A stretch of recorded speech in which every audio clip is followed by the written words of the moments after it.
What's up gamers, DreamcastGuy here, and I just got done watching what is perhaps the most hyped up freaking Nintendo Direct of all time, because it just showed off a bunch of games that are so deep and special to me. Before I absolutely lose my mind, let me just say that the way this was cut together was absolutely genius. They managed to just pack together so many big games back to back for people like me. I'll be honest, I've been talking about the fact that I've been wanting more giant experiences to show up on Nintendo Switch because I haven't been thrilled about some of the indie releases we've had. So they decided to come out and announce about 1,000,000 Final Fantasies, which you guys know is my favorite franchise ever. I have not only beaten every Final Fantasy, I've beaten every version of them. And it looks like we are now going to have a big new flood of extra cool content coming out throughout all of 2019. Let's start off with the fact that we are of course getting the remake of Final Fantasy Crystal Chronicles. That's pretty neat. It's going to have online play. But on top of that, it looks like it's just going to be a great fresh coat of paint. They followed that up with the fact that we're getting Final Fantasy VII, my favorite game ever, something I've beaten about 80 times, Final Fantasy IX, Final Fantasy X, Final Fantasy X-2, Final Fantasy XII, Final Fantasy 15 Pocket Edition, all on there, along with Final Fantasy World, which is going to have exclusive Nintendo Switch content.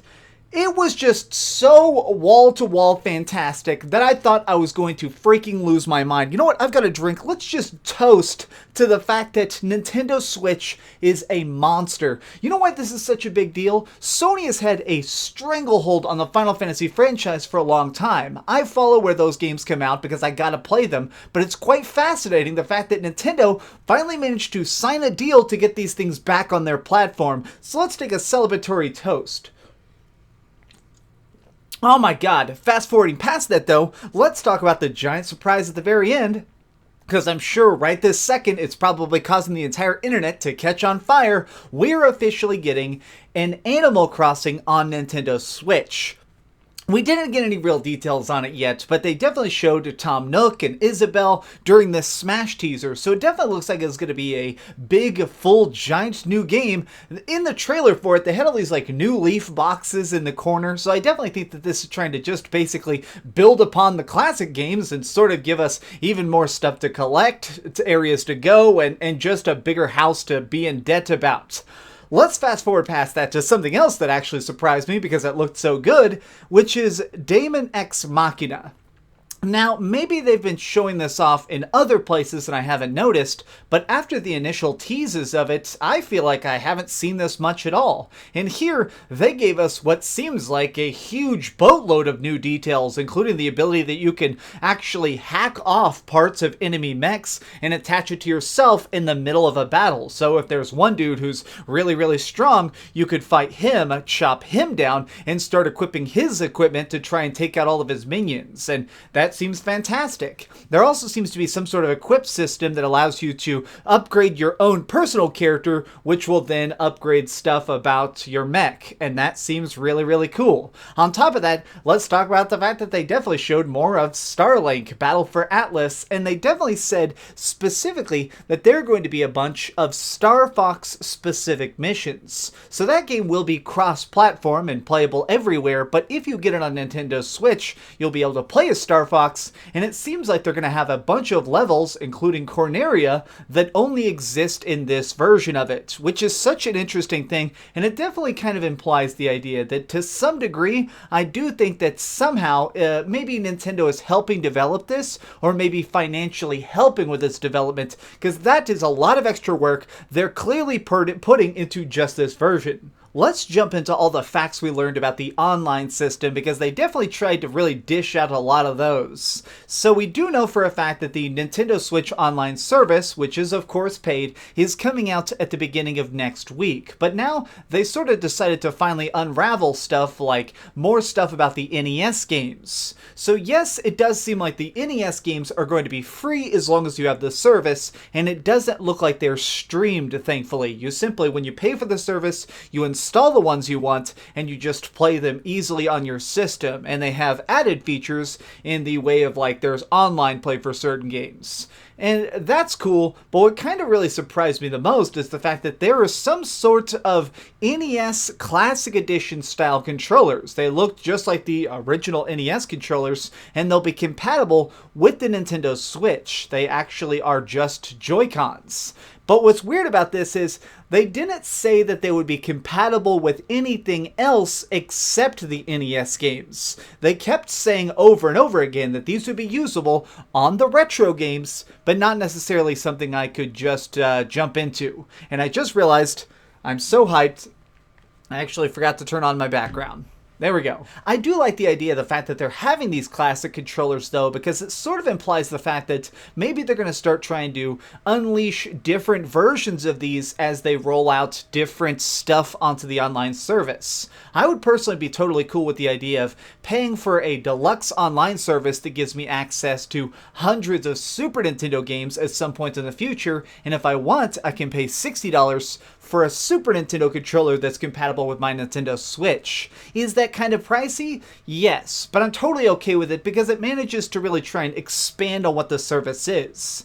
Now, something that is a bit weird is something they put into the conference that I wasn't thrilled about. I know people don't like when I talk bad about the 3DS, and people tell me, you should be happy about 3DS games. But they have announced that they are going to be continuing the support of the 3DS all the way through 2019. And it's a little bit disappointing to me just because I get so excited when anything comes to the Nintendo Switch. So the fact that we're still getting more games on the 3DS is not my cup of tea. But going past that, I think that other things they showed off were really, really cool, like Super Mario Party. This looks like such a perfect throwback. It reminds me so much of the old Nintendo 64 Mario parties that were almost combative, where people could actually try and take over other people's places or lay traps. It looked very competitive, and that is what I wanted most about Super Mario Party, is to kind of bring back that old school fire. Oh man, there was so much cool stuff shown off. Let me look over at my notes. They definitely showed off a lot of things that were remakes that I wasn't super into, but I'll probably pick up just because they are kind of cool, like Katamari Damacy is getting a remake, and of course Diablo 3 is coming out. Diablo 3 seems to be great. It definitely is lower resolution. I wasn't sure how well it'd run, just because the Nintendo Switch is weaker than stuff like the PlayStation 3 or PlayStation 4, but it definitely seems like it's doing quite well. I guess the thing that kind of shocked me the most is I was streaming the Direct at 60 frames a second, and it did appear that Diablo 3 on Switch is going to be 60 FPS. It looked so buttery smooth. I mean, I'm probably going to pick that up again just because I am such a big Diablo fanboy, but it's so cool. I don't know, I'm so excited about so many parts about this. But of course, they decided to drop a giant surprise to really kind of start this thing off with a giant bang, which is that we are getting a new Luigi's Mansion, a Luigi's Mansion 3 being specifically tailored to the Nintendo Switch, which is super, super rad. And I feel like, even though they didn't show gameplay, we did get a tiny tease of something I think they're going to try and do with it, which is, while they were showing off gameplay for the 3DS remake of Luigi's Mansion, they showed that it's going to have different co-op modes, allowing you to possibly go through the entire game with a friend. Now, the reason that's so important is because if they are beginning development of an all-new game, I think that it is possible to at least imagine that we could be seeing something along the lines of a total complete way of doing the entire thing split screen, which would be so hilarious and so epic. Getting to hand off a controller to one of my buddies and actually go through the entire game start to finish, busting ghosts, getting collectibles, being spooked by giant ghosts, that seems so fun, and it seems like it's something that will be totally, totally different than what we're used to now.